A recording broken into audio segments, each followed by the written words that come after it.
사도신경으로 우리 신앙을 고백하겠습니다. 전능하사 천지를 만드신 하나님 아버지를 내가 믿사오며 그 외아들 우리 주 예수 그리스도를 믿사오니 이는 성령으로 잉태하사 동정녀 마리아에게 나시고 본디오 빌라도에게 고난을 받으사 십자가에 못 박혀 죽으시고 장사한 지 사흘 만에 죽은 자 가운데서 다시 살아나시며 하늘에 오르사 전능하신 하나님 우편에 앉아 계시다가 저리로서 산자와 죽은 자를 심판하러 오시리라. 성령을 믿사오며 거룩한 공회와 성도가 서로 교통하는 것과 죄를 사하여 주시는 것과 몸이 다시 사는 것과 영원히 사는 것을 믿사옵나이다. 아멘. 오늘 예배를 위해서 우리 한주영 학생 나와서 함께 기도해 주시겠습니다.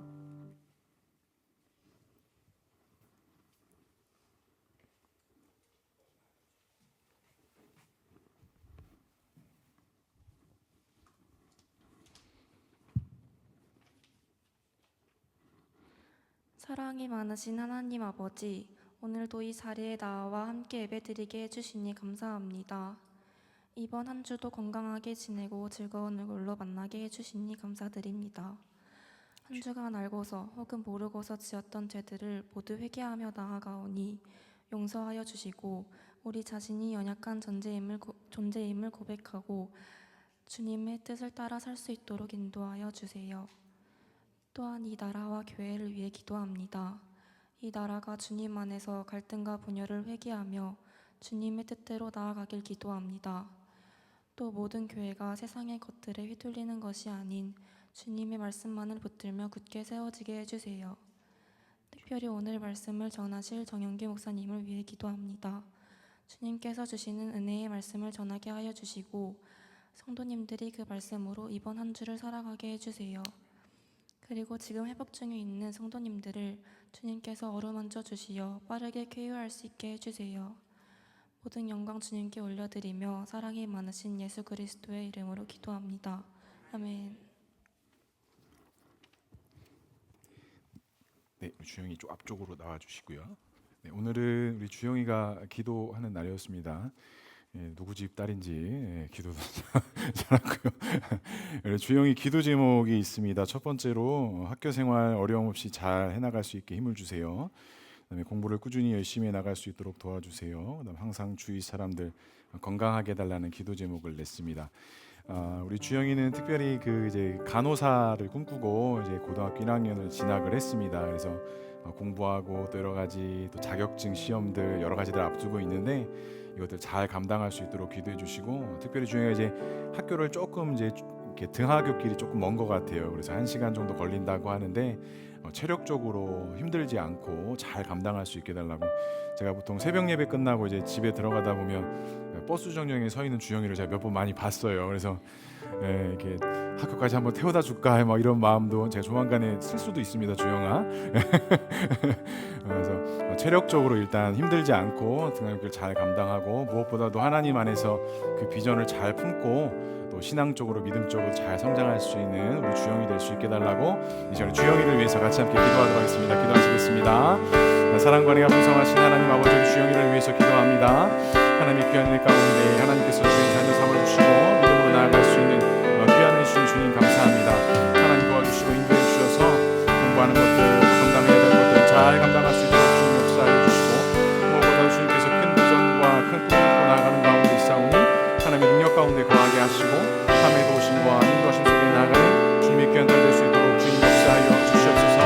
주변에 좋은 사람들 많이 만나게 하시고 또 주변 친구들에게 좋은 친구가 되어지게 하셔서 하나님의 기쁨과 소망 가운데 나가게 하시고 하나님의 영광을 나타내며 나아가는 주님의 귀한 날 될 수 있도록 주님 역사하여 주시옵소서. 하나님의 영광 가운데 서하여 소망합니다. 주님 역사하시고 인도하여 주시옵소서.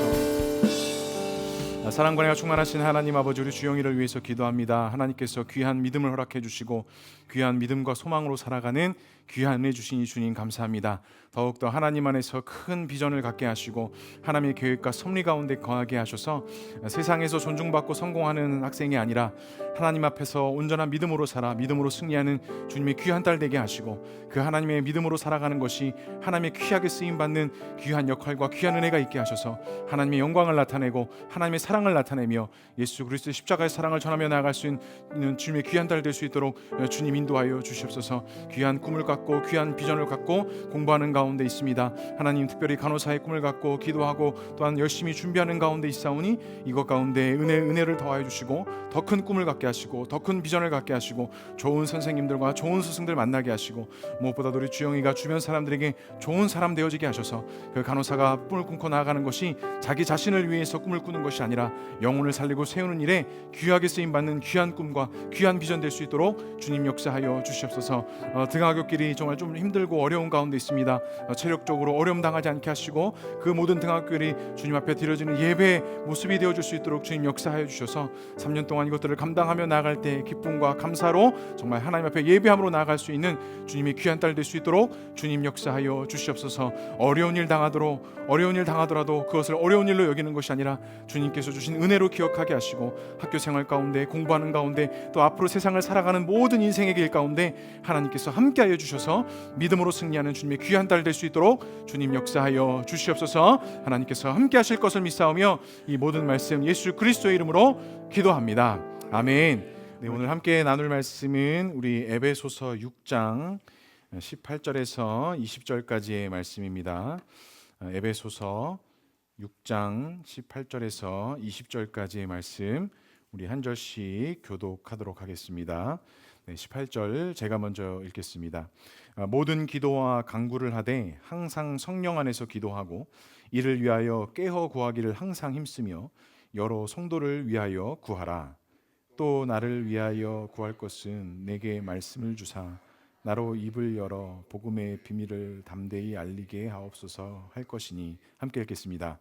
이 일을 위하여 내가 쇠사슬의 메인 사신이 된 것은 나로 이 일에 당연히 할 말을 담대히 하게 하려 하심이라. 아멘.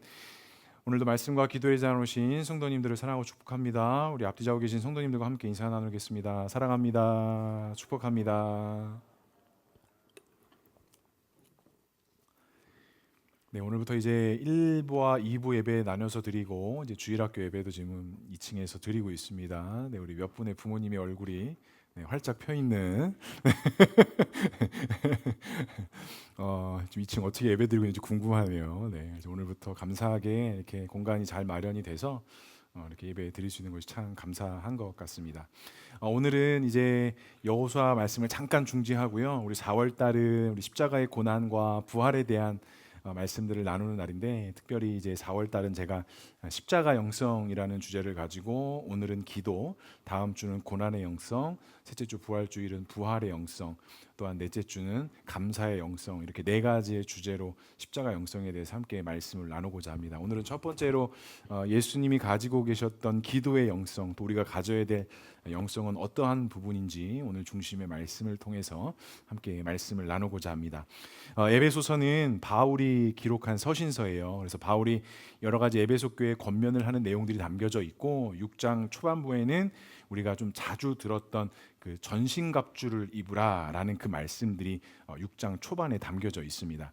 그러니까 성도로서, 그리스도의 사람으로서 이 땅에서 살아갈 때에 믿음과 어떤 소망의 소유를 가지고 살아가는데, 그것을 살아가는 데 있어서 전신갑주를 입으라라고 사도 바울이 권면하고 있고, 믿음, 기도, 말씀, 기타 등등 여러 가지들을 통해서 우리가 이 땅 가운데 믿음으로 살아가야 된다라고 그렇게 말씀하고 있습니다. 그러고 나서 전신갑주에 대한 이용이 끝나고, 오늘 우리가 함께 읽었던 이 18절 후반부의 말씀을 보면 사도 바울이 기도에 관한 것들을 이야기하고 있는데, 간단하게 정리하자면 모든 기도와 간구를 하되 항상 성령 안에서 기도하라라고 말씀하고요, 깨어서 항상 힘쓰라라고 말씀하고 있고, 여러 성도들을 위하여 기도하라라고 이렇게 권면하고 있어요. 그러니까 이 기도의 내용이 전신갑주 안에 포함되어져 있지는 않지만, 이 전신갑주를 읽고 살아가는 데 있어서 성도가 같이 함께 기도하고 간구하는 것이 어떻게 보면 전신갑주를 입고 살아가는 삶에 있어서 좀 키워드라고 사도 바울이 이야기하고 있는 것 같아요. 그렇지 않습니까? 우리 역시도 말씀과 기도, 예배 강조하고 해도 또 강조해야 되는 것이 어떻게 보면 이 말씀과 기도와 예배일 것인데, 우리가 과연 그렇다면 이 기도에 대해서 얼마만큼의 중요성을 가지고 있고, 얼마만큼 기도의 영성들을 우리가 가지고 있느냐라고 이렇게 질문해 볼 수 있을 것 같아요. 우리 성도 여러분, 한 주간 동안 삶을 살아가면서 우리가 말씀과 기도, 예배를 가까이 하는데 오늘 특별히 이 기도에 관한 것을 말씀을 나눌 텐데 기도의 시간을 얼마만큼 가지셨습니까? 한 주간 동안 하나님의 은혜 속에 살아가는데 하나님 앞에서 그 기도하는 시간들을 얼마만큼 할애하셨고 그 기도의 무릎과 기도의 마음과 기도의 중심을 얼마만큼 하나님 앞에 내어놓으셨습니까? 제가 이렇게 질문하면 다들 이제 얼굴이 여러 가지 찔림과 이제 이제 여러 가지 마음들이 들어와요. 이처럼 기도라는 것을 우리가 해야 된다는 것을 너무나도 잘 알고 있지만 기도하는 것이 참 어렵습니다. 기도하는 시간을 내기가 참 바쁜 삶을 살고 있어요. 근데 오늘 바울이 전신갑주를 이야기하면서 이 기도에 대한 이야기를 하면서 이 성도가 특별히 그리스도인이 기도하지 않으면 우리가 가지고 있는 그 믿음, 우리가 가지고 있는 그 말씀의 힘 절대로 기도 없이는 우리 가운데 우리 삶 속에 적용할 수 없다라는 것입니다. 제가 몇 주 전에도 말씀드렸죠. 말씀을 통해서 우리의 지식과 우리의 알미 많아지지만 이 우리의 머리에 있는 하나님의 암과 성경의 지식이 우리의 가슴을 뜨겁게 해서 우리를 움직이게 해야 되는데 이 머리에 있는 것이 가슴으로 내려오게 할 수 있는 유일한 방법은 무엇을 통해서만 가능하다? 기도를 통해서만 가능하다라는 거예요. 기도하지 않으면 절대로 우리의 머릿속에 생각 속에 있는 것들이 우리의 가슴을 뜨겁게 하지 않는다라는 것입니다. 안다고 해서 배웠다고 해서 시간을 많이 흘렀다고 해서 그것이 우리의 마음을 움직이느냐? 절대로 그렇지 않다라는 사실을 꼭 기억하셔야 됩니다. 오늘은 그 기도에 대한 데에서 특별히 예수님께서 가지셨던 그 기도의 모습의 세 가지 장면을 말씀을 통해서 예수님이 가지고 계셨던 기도의 영성은 무엇이었는지, 그러면 우리가 가져야 될 기도의 모습은 무엇인지 오늘 예수님의 기도의 장면을 통해서 함께 말씀을 나누고자 합니다. 첫 번째로 예수님의 첫 번째 기도는 어떤 기도였을까요? 마가복음 1장의 배경에 보면 예수님의 첫 번째 기도는 새벽 미명에 기도하셨다라는 거예요. 예수님께서 공생의 사역이 시작이 되면서 마가복음 1장과 2장의 내용, 또 전체적인 복음서에 보면 예수님에 대한 소문이 이 갈릴리 유대 지역에 많이 퍼져나갔습니다. 소문이 퍼져나갈 수밖에 없었던 이유가 병자들을 고쳐주시고 회복시켜주시고 이전에 사람들이 경험하지 못했던 일들을 예수님께서 행하셨으니 사람들이 예수님에 대한 궁금증, 그 예수님을 만나고자 하는 그 인기와 소망이, 그 소문이 그 지역 가운데 쫙 퍼져나갔다라는 거예요. 그런데 그날도 예수님에 대한 소문으로 수많은 사람들이 예수님의 주변에 모였는데 예수님께서 기도하러 올라가신 거예요. 근데 예수님께서 그렇게 기도하러 올라가셨는데 제자들이 그 예수님의 기도의 발걸음에 따라 움직이기 시작했습니다. 자, 그러면 예수님께서 그렇게 기도하러 올라가셨다면 제자들이 따라갔다라는 건 왜 따라갔을까요? 제자들이 따라갔다라고 하는데 제자들이 예수님을 왜 따라갔을까요? 첫 번째, 기도하러 가려고 함께 따라갔다. 두 번째, 그냥 예수님께서 가시니까 따라갔다. 왜 따라가셨을까요? 왜 제자들이 예수님을 따라갔을까요?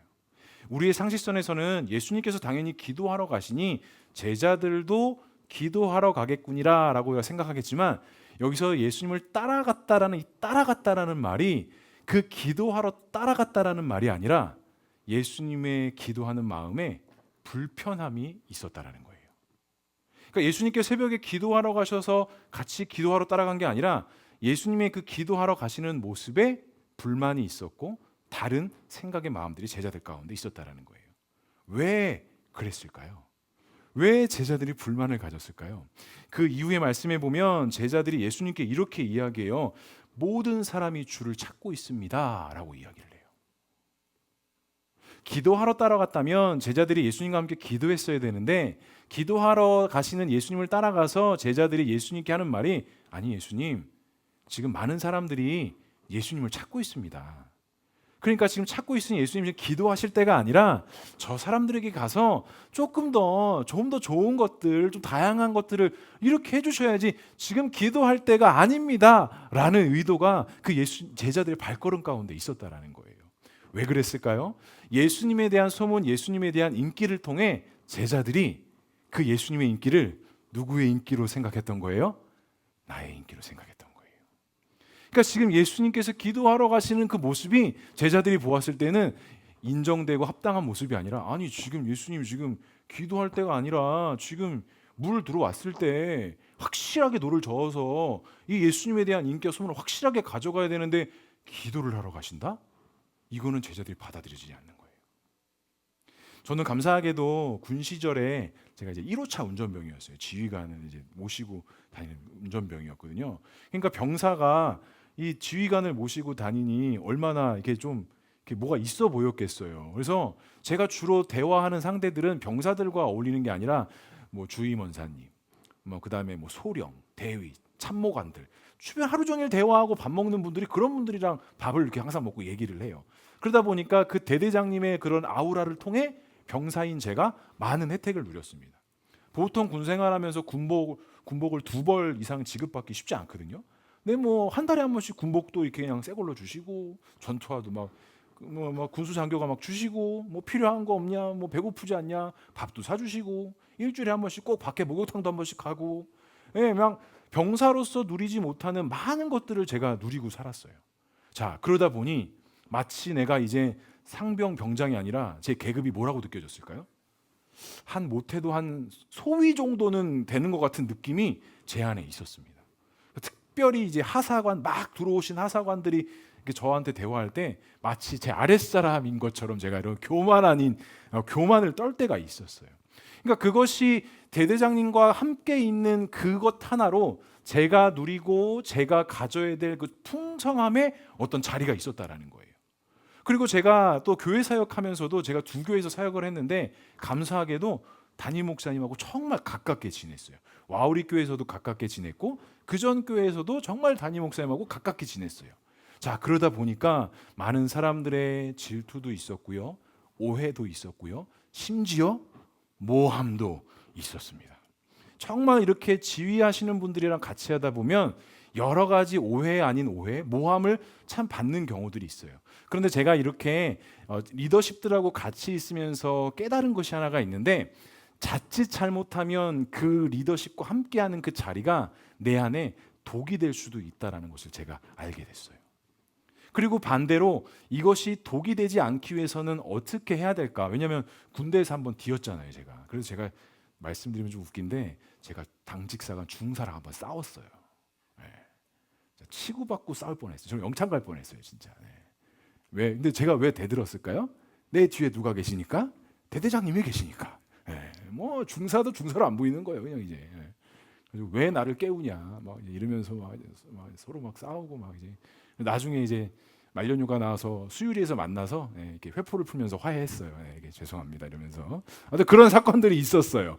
그래서 그런 한 번의 큰 실수를 겪고 나니까 이렇게 리더십들하고 있을 때 어떻게 해야 될까, 어떤 것들을 조심해야 될까라고 생각했을 때, 그 리더십이 가지고 있는 권세가 절대로 나의 권세라고 생각하면 안 돼요. 이렇게 되는 순간 사고가 나고 내 안에 정말 악마가 들어오더라고요. 그래서 항상 생각했던 게, 항상 진실한 마음, 진실된 마음으로 하면 반드시 여러 가지 오해와 그런 모함도 한순간에 사라진다라는 것을 제가 확신을 갖기 시작했습니다. 그래서 저는 두 분의 담임 목사님과 함께하고 가까이 지내면서 그 담임 목사님을 진심으로 사랑하고 진심으로 존경했습니다. 설상 부족하고 연약한 모습이 조금 비춰진다 할지라도 그것을 흉보는 것이 아니라 그것을 보이지 않게 덮어드리기 위해서 노력했지, 그래서 정말 진심으로 사랑하고 진심으로 존경하는 마음으로 섬겨드렸습니다. 이것 때문에 질투도 많이 받았고요, 모함도 많이 받았어요. 그런데 아랑곳하지 않고 저는 그 중심의 마음을 지켰습니다.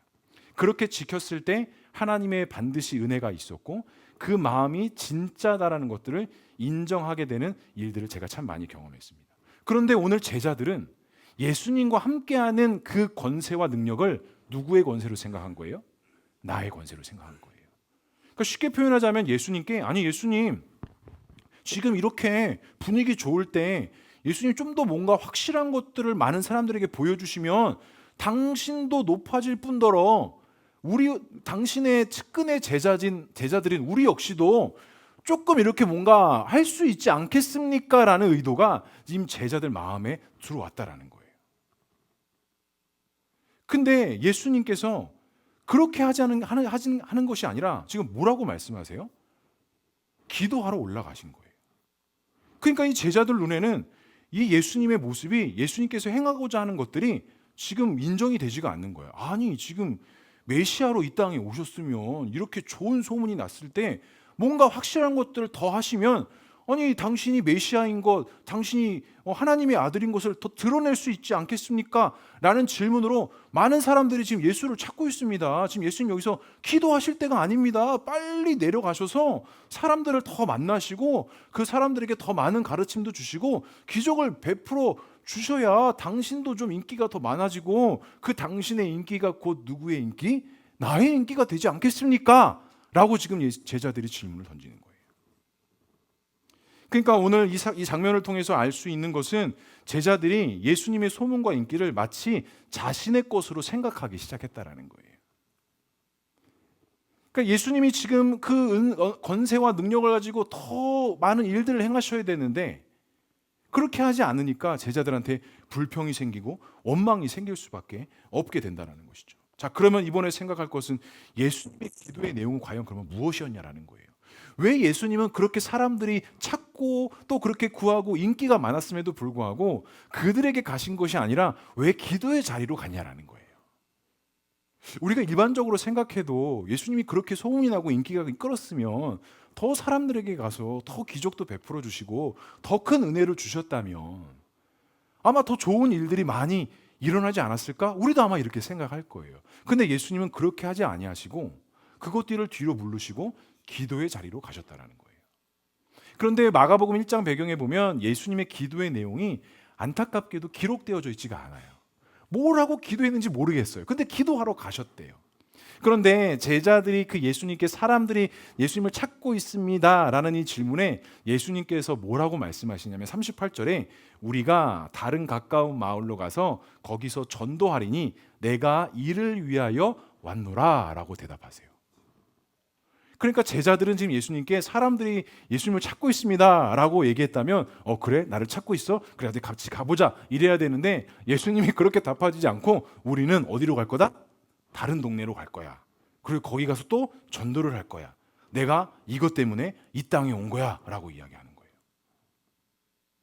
그러니까 지금 사람들로부터 왔던 인기와 소문을 뒤로 물르고 우리는 다른 곳으로 가자라고 말씀하시는 거예요. 정말 제자들 입장에서는 헐입니다. 야, 이게 지금 말이 돼 이게 지금? 아니 예수님 이건 아닌 것 같은데요. 지금 예수님 이건 아닌 것 같은데요. 제자들이 화날 뻔밥도 해요. 예수님의 그 기도하는 모습이 정말 받아들이고 수용할 수 없을 정도로 아마 그 예수님의 말씀, 예수님의 행보가 제자들 눈에는 아마 이해가 되지 않았을 것입니다. 이것을 통해서 예수님의 기도의 내용이 어땠는지를 한번 생각해 보면 아마 예수님은 자신 앞에 펼쳐진 사역을 위해서 기도하셨을 것 같아요. 그러니 다른 마을로 가서 전도하자라고 말씀하셨겠죠. 그리고 하나님의 뜻이 이루어지기를 철저하게 기도하고 계셨고 하나님께서 정하신 그 믿음의 길을 내가 가겠습니다라는 기도를 아마 예수님께서는 그 새벽 미명에 하셨을 것이라는 것입니다. 이런 기도를 하지 않으셨다면 아마 그 사람들의 소문에 따라서 그 사람들에게로 행하셨겠죠. 예수님이 가지고 계셨던 영성, 바로 기도의 영성의 첫 번째 모습은 바로 이것이었습니다. 사람의 소문에 따라 기도하는 것이 아니라 자신에게 주어진 사명에 따라 기도하셨다라는 것입니다. 우리의 기도는 어떻습니까? 사랑하는 성도, 지금 나의 기도하는 모습은 어떻습니까? 우리의 기도를 통해서 하나님의 뜻이 이루어지는 것이 아니라 우리의 기도의 목적과 방향은 하나님의 뜻이 아니라 누구의 뜻이에요? 나의 뜻과 나의 꿈과 나의 비전을 이루기 위한 기도의 목소리, 기도의 제목일 때가 사실은 더 많이 있다라는 거예요. 하나님의 뜻을 이루는 기도와 간구보다는 어떤 나의 필요의 욕구를 채우기 위한 그 필요 충족에 따른 그 마음에 따라서 하나님 앞에 기도하고 엎드리는 우리네의 모습이 사실은 더 많이 있을 수 있다는 것입니다. 제자들의 바람이 아마 이랬을 것 같아요. 예수님의 높은 인기를 통해서 자신들의 인간적 필요를 욕구를 채우기를 원했을 것 같아요. 그러니 예수님한테 가서 주님, 다음에는 무엇을 해야 됩니까? 라고 물어보는 게 아니라 예수님, 지금 많은 사람들이 예수님을 찾고 있습니다 라고 이야기할 수밖에 없는 거죠. 사랑하는 성도들, 이 말씀을 우리에게 좀 적용하면 어떨까요? 나는 지금 어떤 소리에 귀를 기울이고 계십니까? 혹시 사람들의 소리, 사람들의 말에 귀 기울이고 계시진 않으십니까? 하나님께서 나를 향한 뜻이 무엇인지보다는 사람들이 어떻게 판단하고 어떻게 말하는지에 대한 그 초점이 맞춰져서 혹시 그 말에도 귀를 기울이고 나의 마음과 나의 행동이 혹시 사람들의 소리에 따라서 움직이고 계시진 아니하십니까? 간절히 바랍니다. 군중들의 인기와 사람들의 소리에 무릎 꿇는 자가 아니라 하나님의 말씀에, 하나님의 부르심에 무릎 꿇을 수 있는 그런 기도의 영성을 가질 수 있는 저와 우리 모두가 될 수 있길 주님의 이름으로 간절히 축복합니다. 두 번째 예수님의 기도의 모습은 어떤 모습이었을까요? 마가복음 6장의 배경에 보면 오병이어 사건 이후에 제자들을 떠나보내시고 예수님께서 해가 저물 때까지 기도하시는 기도의 영성을 보이셨습니다. 오병이어 사건은 갈릴리 사역의 아주 절정을 이루는 사건이었어요. 이전의 내용들을 보면 예수님께서 제자들을 부르셔서 전도를 보내시고 그 제자들을 통해서 많은 권세와 능력이 나가기를 시작했어요. 그러니까 예수님도 능력을 행하시고 제자들도 능력을 행하니 예수님에 대한 소문, 제자들에 대한 소문이 어떻겠어요? 아까 마가복음 1장의 내용보다 그 소문이 어떻겠어요? 더 크게 일어났겠죠. 그 소문과 그 인기 때문에 수많은 사람들이 모인 거예요. 그리고 그 수많은 사람들이 모이자 예수님께서 그들을 향해서 목자 없는 양같이 여기서 불쌍히 여기시고 오병이어의 놀라운 기적을 행하셔서 정말 그 수많은 사람들뿐만이 아니라 제자들에게도 놀라운 일들을 행하셨습니다. 그런데 앞선 내용에서는 예수님의 기도의 장면 때문에 제자들이 불만을 가지고 있었다면 예수님께서 행하신 오병이의 사건은 제자들이 보았을 때 지금 어떤 일이에요? 나이스한 일이에요. 야, 이제 됐어 이제. 야, 우리의 인기가 이제 우리의 지위가 하늘을 찌를 거야라는 그런 어떤 감사 아닌 감사가 터져 나왔겠죠. 그런데 문제가 발생합니다. 예수님께서 제자들을 그 군중의 무리에서 분리시켜줘서 건너편으로 보내십니다.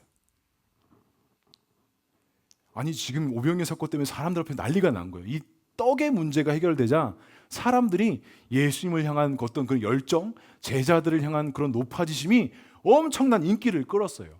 근데 예수님께서 당시 그 사람들의 반응을 어떻게 여기셨느냐? 요한복음에는 이 사건에 대해서 어떻게 말씀하냐면 요한복음 6장 15절에 이렇게 말씀해요. 그러므로 예수께서 그들이 와서 자기를 억지로 붙들어 임금으로 삼으려는 줄 아시고 다시 혼자 산으로 떠나가시니라 라고 이렇게 말씀해요. 그러니까 오병이어 사건을 행하자 많은 사람들이 이제는 누구를 왕으로 삼으려고 하는 거예요? 예수님 저분을 왕으로 삼자. 저분을 왕으로 삼으면 우리 먹고 사는 문제가 해결되니까 저 예수님을 왕으로 삼아야겠다. 예수님을 왕으로 모시자라고 하자 예수님이 내가 너희들의 왕이 되겠다라가 아니라 그들에게 떠나가셔서 지금 어디로 또 가신 거예요? 산으로 올라가신 거예요. 야, 이제 제자들의 마음이 이제 막 속이 터지기 시작합니다. 야, 이제 거의 다 왕 온 것으로 생각을 했는데 우리들을 분리시켜서 바다 건너편으로 또 가라고 하시지 않나? 예수님은 또 갑자기 그들에게 분리되셔서 또 기도하러 가시질 않나? 그러니까 예수님께서 자꾸 이런 행보를 보이는 것들이 제자들이 보았을 때도 오늘 또 우리가 보았을 때도 참 좀 이해가 되지 않는 기도의 자리를 항상 찾아가셨다라는 거예요. 먹을 것을 베풀어 주셨고 기적을 베풀어 주셨고 치유를 베풀어 주셨고 은혜를 주셨다면 더 큰 은혜들을 더 많은 사람들에게 더 많은 축복의 은혜들을 선물로 주셔야 되는데 예수님은 그거에 따라 움직이시는 것이 아니라 그냥 기도의 자리로 가시고 또 제자들은 그 군중에서 분리시키셔서 딴 데로 보내셨다라는 거예요. 아마 그들의 선동과 그들의 외침을 잘 활용했다면 아마 예수님의 지위, 예수님의 권세는 더 말할 수 없이 커졌을 수도 있었겠죠. 하지만 예수님은 그러한 길을 가지 않으셨습니다. 또한 제자들의 그 불순한 동기를 아셨기 때문에 그 제자들 역시도 그 군중에서 분리시키셔서 그 인기와 그 권세를 보지도 못하게 하시고 듣지도 못하게 하셨다라는 거예요. 여기서 두 가지를 발견할 수 있습니다. 예수님은 오병이어 기저 사건 이후에 제자들을 재촉하셔서 군중들로부터 멀리 떠나가게 하셨고, 예수님은 곧 이어서 산으로 올라가셔서 또 기도하셨다라는 것입니다. 그럼 또 여기서 생각해 볼 것, 예수님은 또 이번에는 무슨 기도를 하셨을까요? 무슨 기도를 하셨길래 제자들을 군중으로부터 분리시키셨고 자신도 그 군중들로부터 분리하셔서 기도의 자리로 가셨을까요? 그리고 어떤 기도를 하셨을까요? 우리라면, 나라면 어떤 기도를 하시겠습니까? 저도 이번 주 이 말씀을 다시 묵상하면서 저도 좀 한번 생각해 봤어요. 주님, 우리 보누리교회가 이렇게 시작한 지 5개월 만에 이렇게 새 가족들도 많이 늘고 또 생각보다 더 빠르게 2층 공간도 활용돼서 이렇게 됐는데 하나님 뭐 더 큰 어떤 은혜를 주시겠습니까? 제가 만약에 이렇게 생각하고 이렇게 기도했거든요. 네. 저도 인간인지라 이게 되게 감사한 거예요. 감사함과 동시에 제 안에 어떤 마음이 들어왔냐면 교만 아닌 교만의 마음이 들어오는 거예요. 하나님께서 베풀어 주시고 하나님의 은혜를 주신 것을 하나님이 주신 사명으로 생각하고 그렇게 또 앞장서서 기도해야 되는데 제 마음과 생각 속에서도 이것 봐라, 이거 이렇게 하니까 되네, 또 그리고 우리 성도님들도 주변 만나는 지인을 통해서 이런 이야기들을 많이 또 이야기하고 계시네. 제가 다 압니다. 네, 다 들어와요 소리가. 어떤 이야기들을 하고 계시는지 이상해요. 이런 얘기들이 속속하게 저한테 또 들어와요. 그러니까 저한테도 자랑이지만 우리 성도님들한테도 이게 자랑이 되고 기쁨이 된다라는 거. 근데 제가 이번 주에 이 설교를 준비하고 다시 말씀을 묵상하면서 예수님께서는 왜 그런 좋은 평가와 좋은 이야기들이 있었을 때 왜 그것들에 대해서 긍정적으로 보시는 것이 아니라 그것들에 대해서 분리하셔서 기도하셔 가셨고 왜 제자들을 그런 분위기에서 분리시키셔서 왜 다른 지역으로 보내셨는가? 그렇다면 나는, 우리 교회는, 우리 공동체는 이렇게 하나님께서 지금 은혜를 주시고 역사하시는 가운데 어떠한 영성들을 회복해야 되고 어떤 마음의 중심을 가지고 가야 되는가? 예수님은 철저하게 자신이 이 세상에서 이 땅에서 어떠한 일을 감당해야 되는지를 알고 계셨다라는 거예요. 사람들의 소문과 인기가 목적이었다면 그곳으로 가셨겠죠. 근데 하나님의 계획과 목적은, 예수님을 향한 목적은 그것이 아니었다라는 거예요. 예수님은 이것을 명확히 알고 계셨기 때문에 그 예수님의 기도의 영성은 오직 누구의 앞으로? 하나님 앞으로만 나아갔다라는 거예요. 사랑하는 성도 여러분, 하나님의 은혜가 있습니까? 하나님의 축복과 하나님의 도우심이 있으십니까? 철저하게 그 은혜와 도우심을 나의 것으로 여기지 마시기 바랍니다. 다시 한번 우리가 다짐하고 권면했으면 하는 것이, 우리가 이 교회에 대한 자랑과 교회에 대한 이야기를 할 때 물론 자랑해야 되죠. 그런데 철저하게 누구의 영광? 하나님의 영광. 철저하게 누구의 의? 하나님의 의. 부탁드립니다. 보누리교회 분위기가 참 좋습니다. 목사님의 설교 말씀이 참 은혜스럽습니다. 이런 말 하지 말아주세요.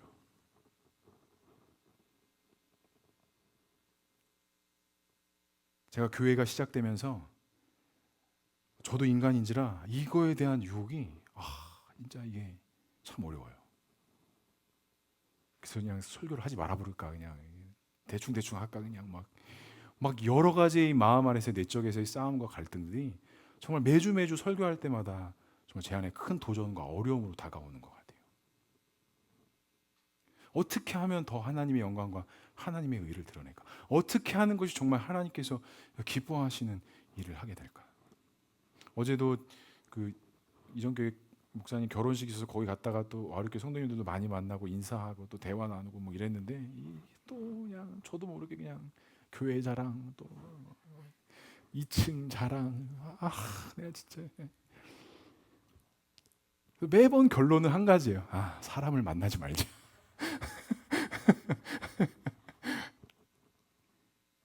사랑하는 성도 여러분, 예수님은 분명히 그 자신의 사명의 목적에 붙잡혀 계셨어요. 다른 것이 들어오는 그 유혹에 대해서 철저하게 막으셨어요. 자신뿐만이 막은 것이 아니라 제자들에게도 그러한 유혹이 찾아왔을 때 철저하게 막으셨어요. 그리고 오직 누구의 의?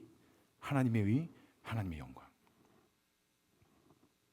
제가 20대 중반에 교회에 다시 돌아오면서 제 안에 놀라운 하나님의 은혜들이 있었습니다. 그래서 제가 몇 번 말씀드렸죠. 뭐 재정으로 빚진 거 막 가서 갚고, 막 욕했던 거 가서 용서를 구하고, 막 이랬던 일들 한 2년 동안 계속 했거든요. 그런데 이런 일을 했을 때 그때 제 믿음의 선배였던, 지금은 목사님이 되셨는데, 제 목사님과 이런 이야기들 나눴어요. 그때 선생님이라고 불러요. 선생님, 제 안에 지금 이런 일들이 나타나고 있습니다. 그랬더니, 야 영규야, 하나님이 너에게 지금 큰 은혜를 주시나 보다. 정말 하나님이 은혜 주실 때 두 팔 다 마음 벌려서 하나님의 은혜를 다 받아 누리라는 거예요. 그런데 영규야, 주의해야 될 게 하나가 있대요. 뭐예요? 뭘 조심하면 될까요? 철저하게 하나님의 은혜가 있을 때는 철저하게 누구의 영광이 나타나야 된다? 하나님의 영광이 나타나야 된다. 철저하게 누구의 의가 나타나야 된다? 하나님의 의가 나타나야 된다. 그래서 사람들에게 가서 용서를 구하고 사람들에게 빚진 것에서 갚을 때 절대로 너의 의, 너의 영광이 나타나서는 안 된다. 너가 철저하게 하나님 앞에 먼저 기도하고 하나님께서 주신 마음으로 그것들을 행하고, 또 그 상대방에게 용서를 구하거나 빚진 것을 갚을 때 너의 어떤 선한 동기로 이것을 하는 것이 아니라, 내가 하나님께 기도했는데 하나님께서 이것을 죄라고 말씀해 주셔서 내가 회개하고 당신에게 용서를 구합니다, 당신에게 미안함을 구합니다, 반드시 그 하나님의 영광을 입으로 고백해야 한다라고 저에게 말씀해 주셨어요. 사랑하는 성도 여러분, 우리가 가져야 될 영성의 회복, 우리가 가져야 될 기도의 자리의 회복이 바로 이것입니다. 우리가 기도해야 되는 목적은 그 기도를 통해서 나의 영광, 나의 의가 아니라 하나님의 영광, 하나님의 의가 철저히 나라는 사람을 통해서 나타나야 그것이 하나님의 역사가 되고 하나님의 일이 된다라는 거예요. 사랑하는 성도 여러분, 그 기도의 자리를 찾아가시되 그것이 나의 어떤 선한 동기의 목적과 나의 선한 의를 드러내기 위한 것이 아니라, 오늘 철저하게 예수님께서 제자들을 그 군중으로 분리시키고 자신도 분리되어져서 철저하게 하나님 앞에 기도했던 것처럼 우리 모두의 기도의 자리가 그런 기도의 자리가 될 수 있기를 주님의 이름으로 간절히 축복합니다. 마지막 세 번째 예수님의 기도는 어떤 기도였을까요? 마가복음 14장의 배경을 보게 되면 십자가 고난을 두고 겟셋마네 동산에서 기도하시는 예수님의 기도의 모습이었습니다. 예수님께서 순환 당하시기 전날에 겟셋마네 동산에서 제자들과 함께 기도하러 올라가시면서 제자들에게 너희들도 유혹에 빠지지 않게 기도하라 라고 말씀하시면서 예수님께서 기도를 하셨어요.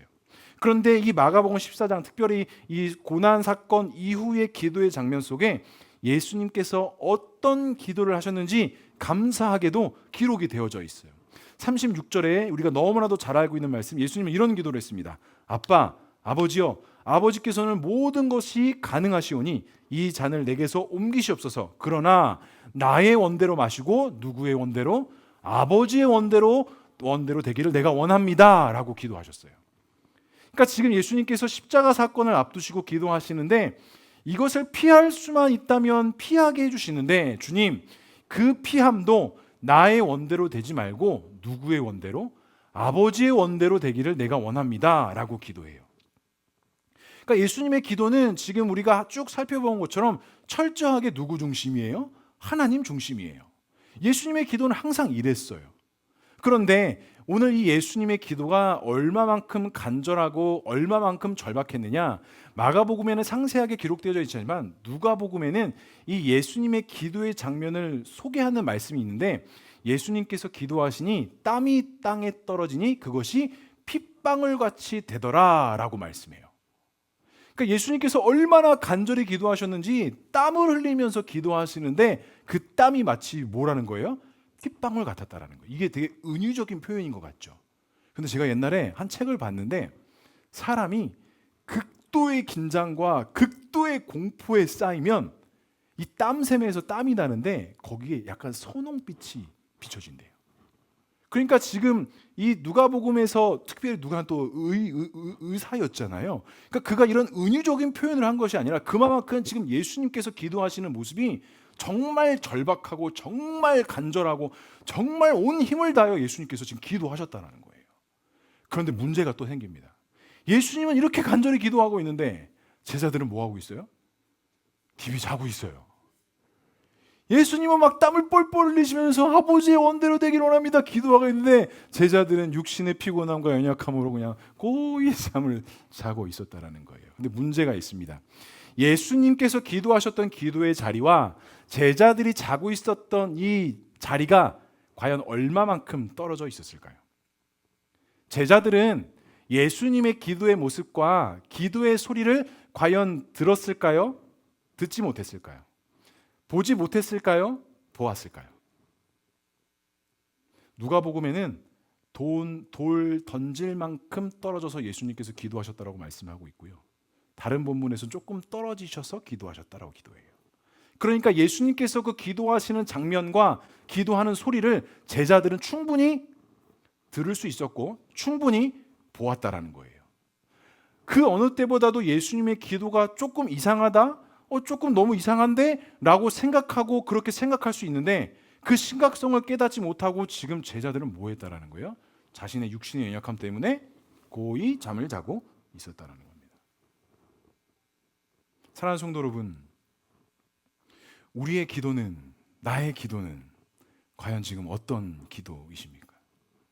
혹시 이 제자들처럼 예수님께서 그렇게 간절하심과 예수님의 그 사명을 우리가 알고 있음에도 불구하고 내 육신의 연약함과 부족함 때문에 혹시 나도 그 예수님 곁에서 예수님의 기도의 곁에서 고이 잠을 주고 계시진 아니하신지요? 제가 지난주 주일날 말씀드렸네요. 이제 이런 말들 제가 언제 했는지 기억도 잘 안 나요. 저도 매일 새벽 예배를 나오는데요. 피곤해 쩔어서 나옵니다. 왜 이러세요? 오늘은 과연 기도를 할 수 있을까? 그래서 근데 참 이상한 게 그렇게 피곤하고 힘들고 기도의 자리에 나와도 하나님이 기도할 수 있는 힘을 주시더라고요.